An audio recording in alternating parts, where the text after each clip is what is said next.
Success Insight shares the stories of the people with passion and drive who make things happen in the world. Here's your host, Howard Fox. Hello, everybody, and welcome back to another episode of the Success Insight podcast. Our guest today is Dr. Bob Raleigh. Bob is the author of The Search for Why, a revolutionary new model for understanding others, improving communication, and healing division. In Search for Why is going to be released actually within the next week, January 19th, 2021, which means we are in the new year. And our podcast today with Bob, what a fantastic topic to kick off the new year.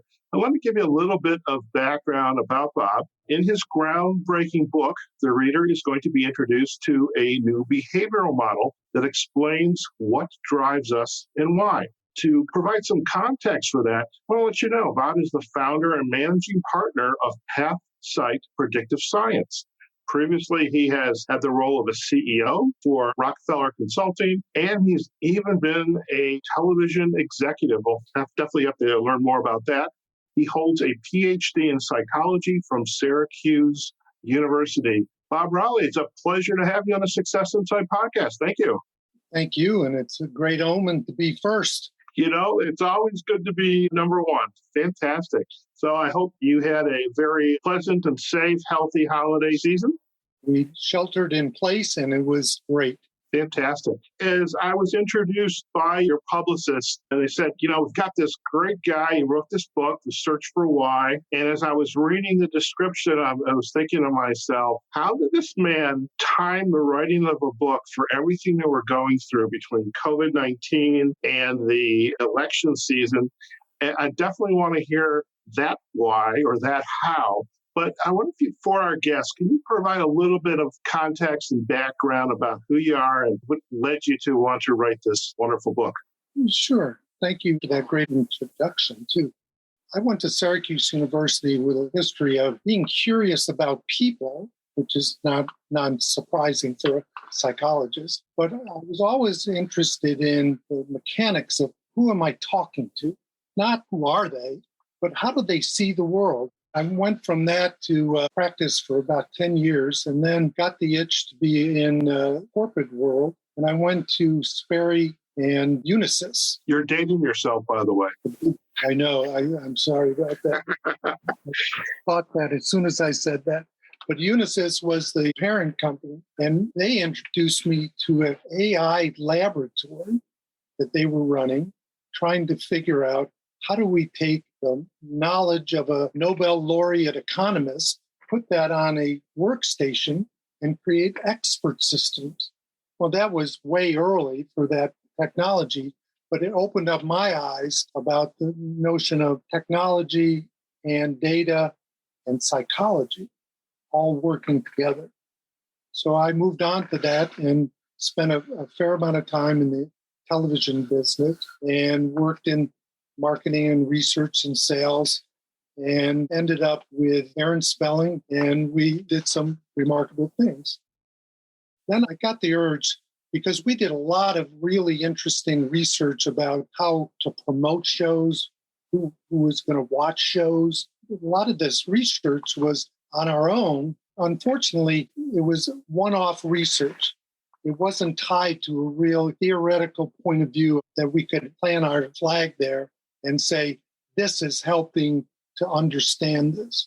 So I decided to come back to New York from LA and started working with the Rockefeller Consulting Group and ended up founding PathSight because we were looking at the revolution of digital telecommunication, and we could really imagine the time when you could have custom communications and programming and the like. And at that point, I said, I've got to get back to looking at why people do what they do.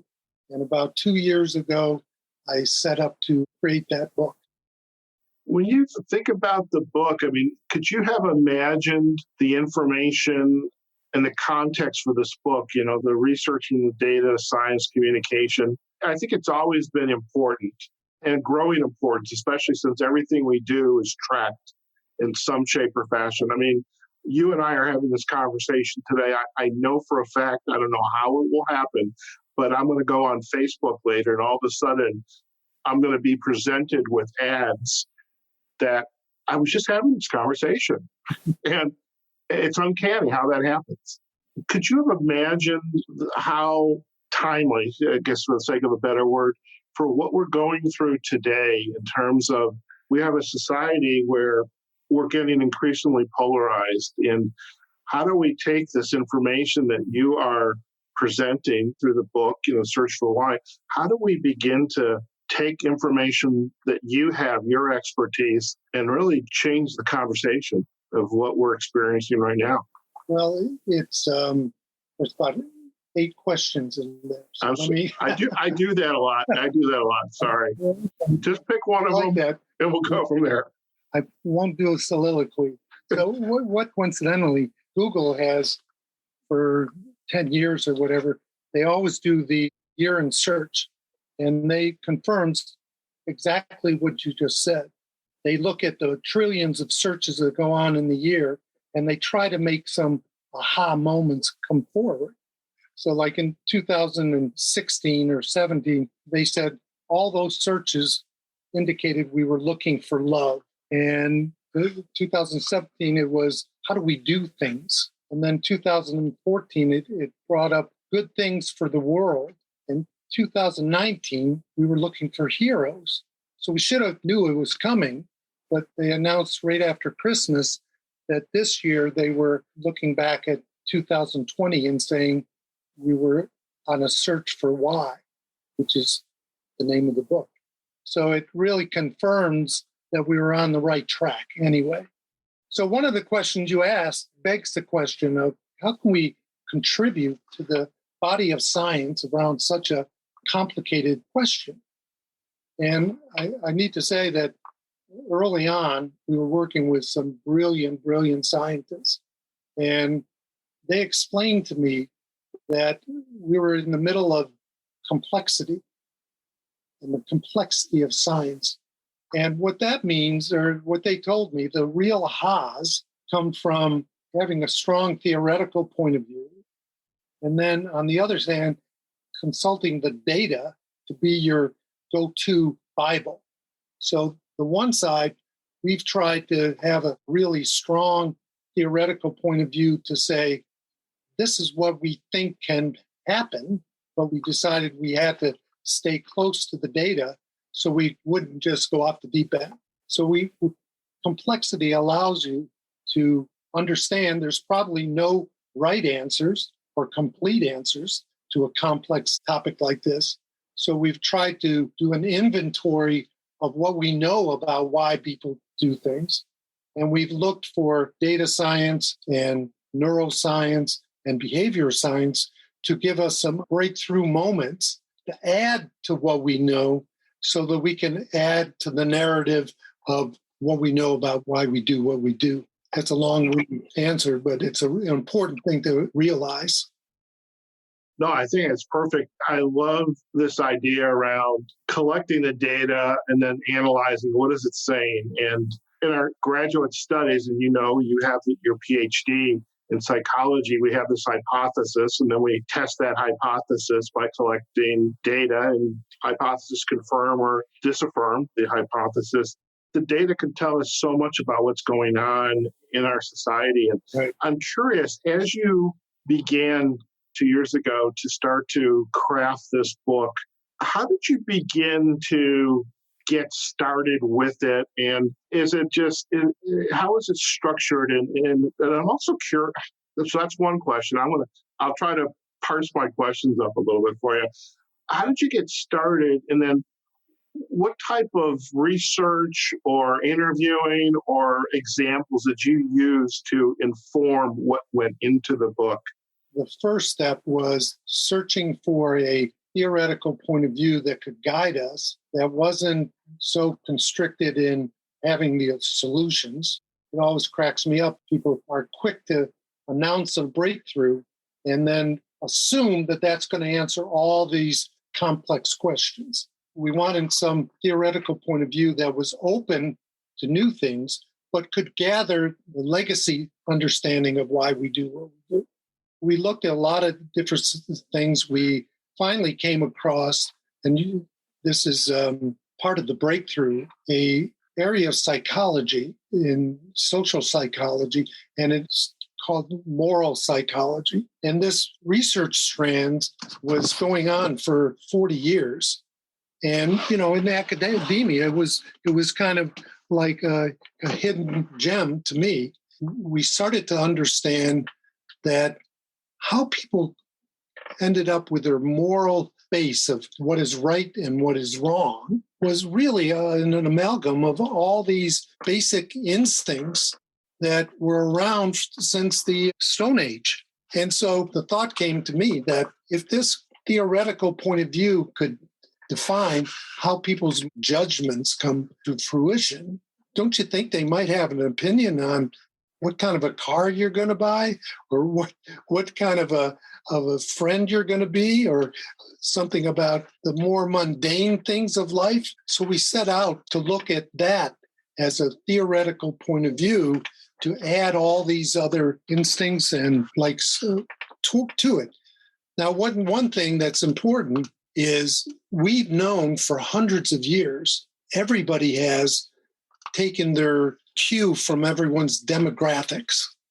So everyone has thought that your demographics could give you some clues as to why you do what you do.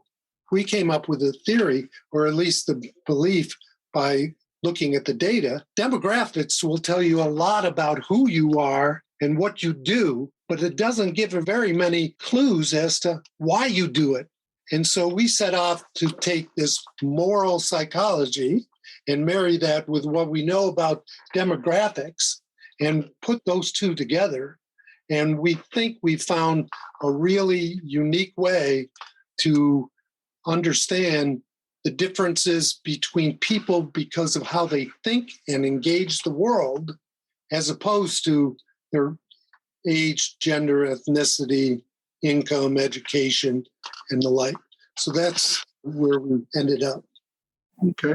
For the book, and I'm curious, who is the audience for this book? Is that, and your publicists, they're gracious enough to share an electronic version, and I was going through it. It's a read that you really have to not have any distractions for. By the way, I do, in a spirit of disclosure, I love these models. I mean, years ago when I was an IT guy and I was wondering why I was on the same bad project over and over again. I go project to project and it was always crash and burn. And eventually I realized one of the reasons they were bad, at least in my head, the story I was making up, is because I was contributing to it. I didn't understand my personality, my behavioral preferences. And lo and behold, I decided to affect a career change. In any case, who's this book for? Well, it's interesting you say, because part of it is it was written kind of as an evolution of how I came to the model. Okay. So there is a start with the basics of the model, and then it goes on. So you can be in a category of self-help and people liking to understand the building blocks of their personality, their ethics, their moral judgments, and those kinds of things. And if you understand that, how can that be bad for you? Then if you go to the next layer, what I call the ecosystem, this is when you're at work and socially, how does this instinctual pattern that you have, how does that interface with your work task? How's it, like you, on your job search and reinvention, how did you? You started by having a moment of inquiry for yourself. And so we think that we've launched a program that works with companies to do job searches and recruitment based on the culture that they're asking someone to come and join. So you don't just go out and who has the highest GPA from an Ivy League school. You now have the capacity to say which person is going to fit in your job better. And we can make those determinations. So we said it, the building blocks of a person, the ecosystem, and then for research, we really think there's some wide open questions to be answered at the population level. It's not a page turner, I don't think it's unterminable. No, I enjoy it. And I think it's fascinating because I work with organizations on occasion, not always, but it's clear after the initial conversation with the potential client that before we can go off and hire someone or recruit someone, or we really need to understand their culture. And is the culture in serving them, or is it getting in their way? And these tools are very effective if they're used appropriately and they have the expertise around them. And how does this model, is this interview based? Is it an assessment tool? How is the model introduced to your companies that you're working with? The answer is yes. Okay. Okay. It's all of those things.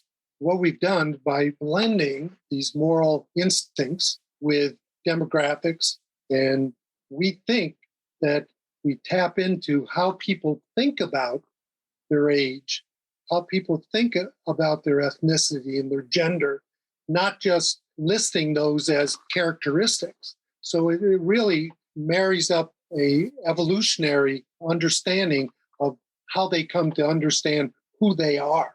By doing that, if we know which instinctual pattern you operate under, we can link it back to these profiles of people who share that pattern of these instincts. And the world opens up in terms of how we can conceive of how these people think and what they want to buy, what they want to join, what they want to vote, how they want to vote. We can figure out who they want to love. We get those insights, but the real magic is to be able to figure out which of your instinctual profiles do you have. So now there's some survey instruments we can use. There's data analytics to look at some big companies can look at a lot of data. So without having to intrude on anyone, we can make guesses as to which instinctual profile people have. A lot of different ways between surveys and data analysis, we can come up with a myriad of ways to find out which instinctual pattern they have. What type of organizations do you typically work with? Well, we've done a lot in direct marketing. We've done a lot in, like I said, in job recruitment. We do a lot being able to answer the cultural makeup of corporations. We've worked with NFL teams. One of the best projects that we did was about 1917 to 1951. They were right up there with Look and Life and all those picture journals. It was called Liberty Magazine. And I have to tell you, they had a who's who of the illiterati of the era, H.L. Mencken and Einstein and Tolstoy. And Babe Ruth wrote an article on what it was like to be a has-been.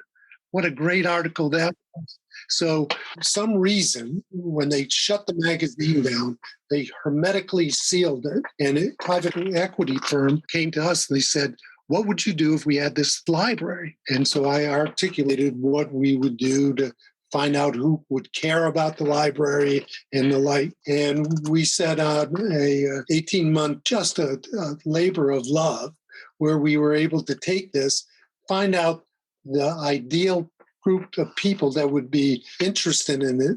And we created a omni-channel, not just a website, but a whole cross-platform celebration of liberty. And we took that point of view where once we understood who was going to care about it, then we have the capacity to use the words, images, and themes that they think about the world in. And we're able to talk to them in those ways. And then they came on, told their friends. We had cross-platform. It was unbelievably successful, and 18 months in, they sold it. They sold our baby.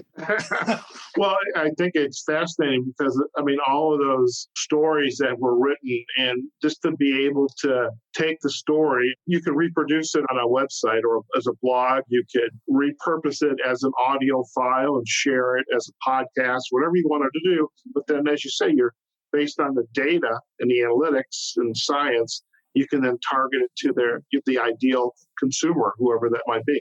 And so we think that there's 5 unique patterns of these instincts. Okay. So 5 unique ways that people process their information and move towards the world. So we had one group that was a very centrist kind of a group.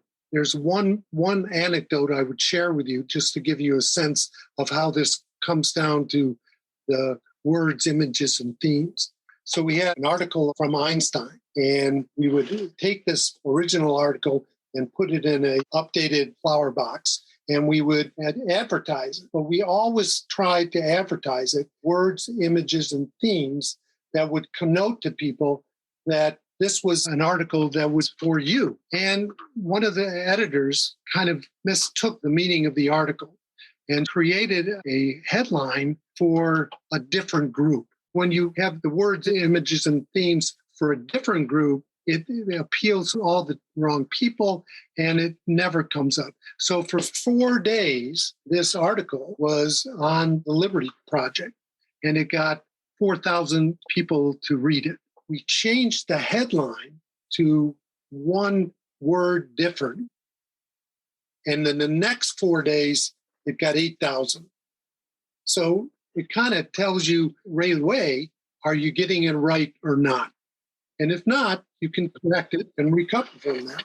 Right. Yeah. I mean, that's the beauty of collecting the data and knowing what the right piece of metadata to use, as you publish it and structure the words around it. You mentioned the model and the 5 varieties. Can you share with our audience a little bit about these models? Sure. Yeah. Let me just start by saying the model is based on 2 immovable objects. They are these quintessential polarizing points of view that we all see today in the tribalism of our culture, right? And they start with 2 points of view that are owned by different instinctual patterns. So this one pattern is a group that thinks about the world in the matter of individuals. They think individuals are the most important thing in the world, and they think in terms of fairness and nurturing people. So how does the world treat them? And they have an amazing array of tolerance for diversity.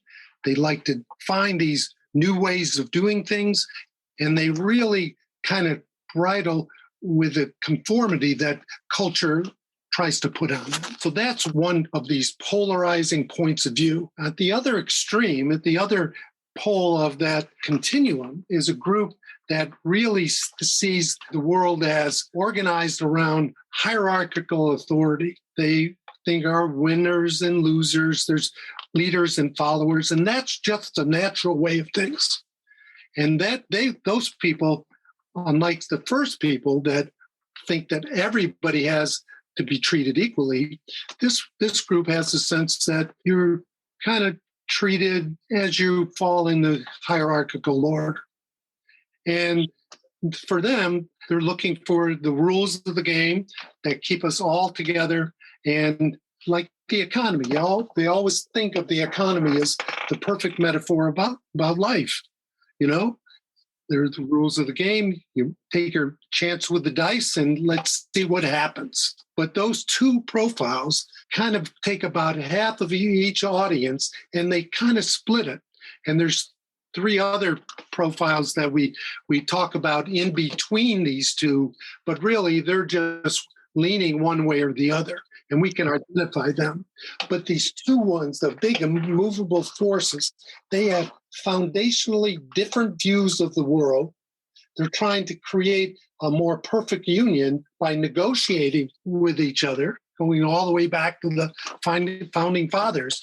They didn't solve the problems either. So today we're seeing this play out in front of us, and with some pretty lethal consequences. Definitely that. And speaking of our current environment, how would you project the way this tool, this model, can be used to improve our dialogue? Because we're at polar opposites right now.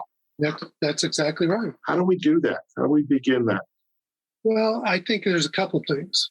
one of the things I'll say is anyone who is ignored and feels that like their human element is irrelevant to anything else is not a happy person. And in the recent past, people who were of we call the first immovable object, an individualist, people who are into believing that the individual must be treated fairly and justly. They kind of felt in the last 4 years, they were irrelevant. They were enemies of the state. And when we look today, it turns out that we're almost returning the favor. So what I think is we have to do a couple things. One, we have to commit ourselves not to argue with people about why you think what you do, because you came upon that naturally. Your instincts conspired to give you the point of view of one or the other of these points of view.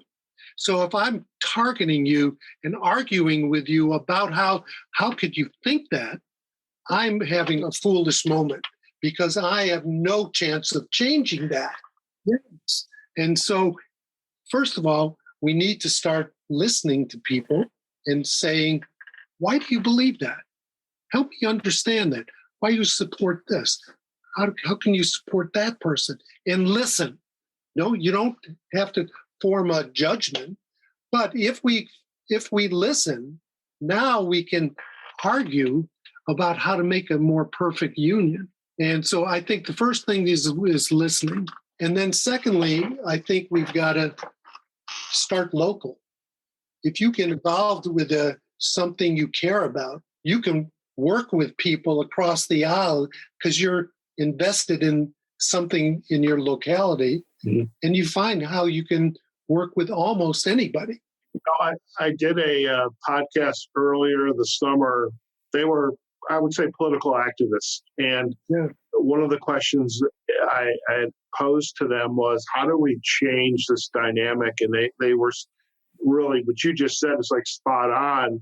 You know, we can have our differences, but if we can agree on something local that we both care about, that tells us we can work together. Exactly. Yeah. Exactly. Very good.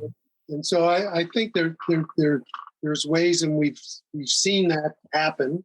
And I do think that if we can stop criticizing people for their natural way that they understand the world and move on to arguing, it seems quaint, but if we could argue over tax policy, what a lark that would be. You know? Well, we can always have hope. We can have hope. That's for sure. We can have hope.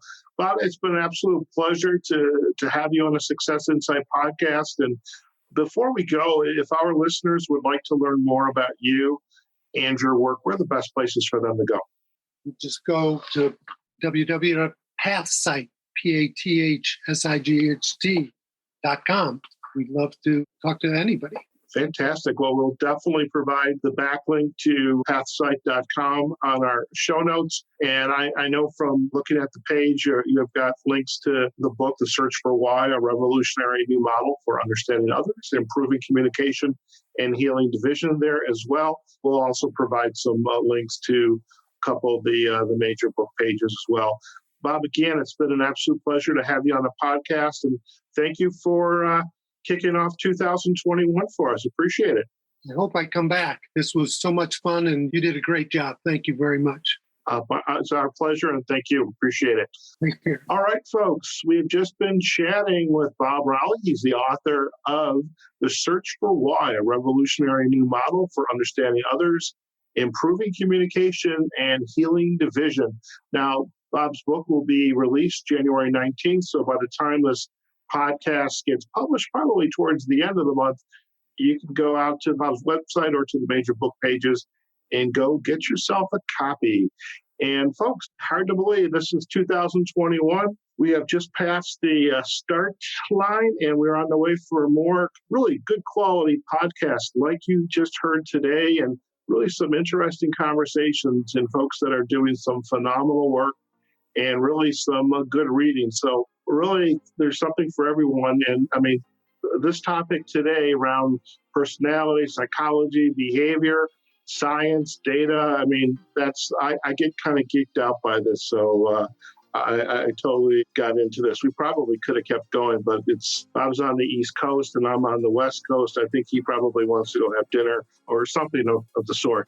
Folks, if you enjoyed today's podcast, do let us know. You can visit us on successinsightpodcast.com. Do leave a comment. Our podcast platforms, Google Podcast, Apple Podcast, iHeartRadio, Spotify, Pandora, Amazon Music. You can find and listen to episodes there. And we are also on YouTube, Success Insight Podcast, as well as our Facebook page and LinkedIn company page, Success Insight Podcast.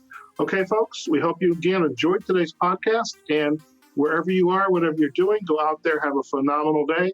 Wear your mask, practice social distancing, and have a good conversation with your neighbor. Have good conversations. And as Bob was sharing, listen to understand. And let's make 2021 a fantastic year for all of us. Okay, folks, go out there, have a great day, and we'll see you on the next episode of the Success Insight Podcast. Take care now.